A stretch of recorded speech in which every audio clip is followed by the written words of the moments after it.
आपके साथ चित्रा त्रिपाठी। श्रीनगर में मेरी मौजूदगी इसलिए है क्योंकि आज से ठीक 2 महीने 12 दिन पहले एक ऐसे राजनीतिक व्यक्ति की यहां पर नियुक्ति की जाती है जिसके जरिए नए कश्मीर की बात को आगे बढ़ाने का एक बहुत बड़ा प्लान देश के सामने रखा जाता है। अब सवाल यह है कि अब तक इसमें कितनी कामयाबी मिल पाई है, नए कश्मीर को लेकर सरकार आगे कैसे बढ़ रही है। जिस कश्मीर को जन्नत कहा जाता है, जिसका जिक्र अक्सर किताबों में हम देखते और सुनते चले आए हैं, उसको असल में हकीकत में उतारने के लिए यहां पर सरकार की ओर से अब तक क्या क्या किया गया है, तमाम मुद्दों पर बातचीत करने के लिए इस वक्त पहली बार आपको बता दें उपराज्यपाल बनने के बाद एक्सक्लूसिव बातचीत के लिए हमारे साथ मनोज सिन्हा जी मौजूद हैं आज तक पर। सर, बहुत स्वागत है आपका और बहुत शुक्रिया इसलिए क्योंकि पहला इंटरव्यू आप आज तक को दे रहे हैं और उसके जरिए कश्मीर और जम्मू की आवाज पूरे देश तक जाएगी। सबसे पहला सवाल मेरा आपसे यही है कि 73 दिन पहले आप यहां पर आते हैं और उसके बाद ताबड़तोड़ कई बड़े फैसले आपकी ओर से लिए जाते हैं कश्मीरियत और जमहूरियत को लेकर। अब तक के आपके बड़े ऐलान, बड़े प्लान क्या रहे हैं, कैसे बताएंगे आप देश को कि मनोज सिन्हा ने यहां पर आने के बाद क्या क्या किया है?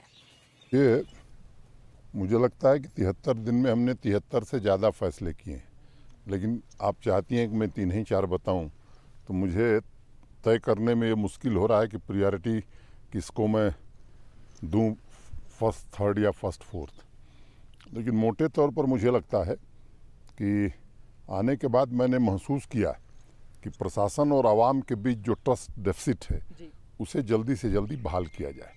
और मैंने इन 73 दिनों में कोशिश की है कि आवाम और प्रशासन के बीच की जो खाई थी उसे पाट दिया जाए। इस सिलसिले में हमने अनेक फैसले किए हैं और उसका असर अगर आप श्रीनगर उतरी होंगी, यहाँ तक आने में अगर किसी से आपकी बात हुई होगी तो आपने महसूस किया होगा।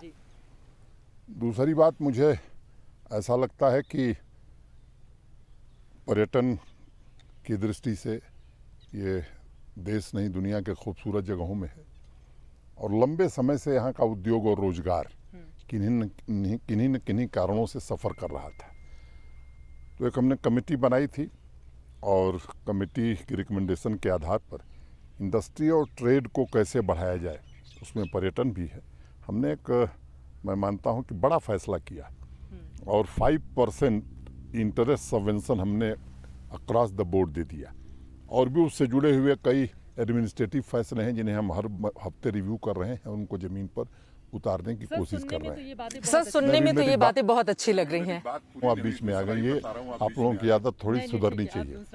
ठीक है, आप दूसरा भी बता लीजिए। बताइए। तो मुझे लगता है कि हम कोशिश कर रहे हैं कि लंबे समय से, पिछले 10-12 वर्षों से या और भी ज़्यादा समय से यहाँ का ट्रेड, बिजनेस, इंडस्ट्री कई कारणों से मार खा रहा था, उसे प्रमोट किया जाए। दुनिया भर के, देश भर के लोग यहाँ आवें, इसके अवसर यहाँ प्रदान किए जाए। तीसरी बात, मैं मानता हूँ कि सामान्य आदमी के ग्रीवांस का रिड्रेसल, इसका एक इंस्टीट्यूशनलाइज मैकेनिज्म बने, उसको हमने जिले से लेकर के और राजधानी तक बनाया है। खुद एक डैशबोर्ड हमारे पास भी है और पहली बार 20 जिले से लोगों को बुला रहा हूँ 22 तारीख को, जिनसे पूछूंगा कि आपकी समस्या का समाधान प्रशासन ने कर दिया है या नहीं कर दिया है। तो मैं कहूँ कि एट स्पॉट रिड्रेसल हो जाए लोगों की समस्या का, इसका इंतज़ाम किया है। और एक बात मैं आपको बताना चाहता हूँ, देश के सम्माननीय प्रधानमंत्री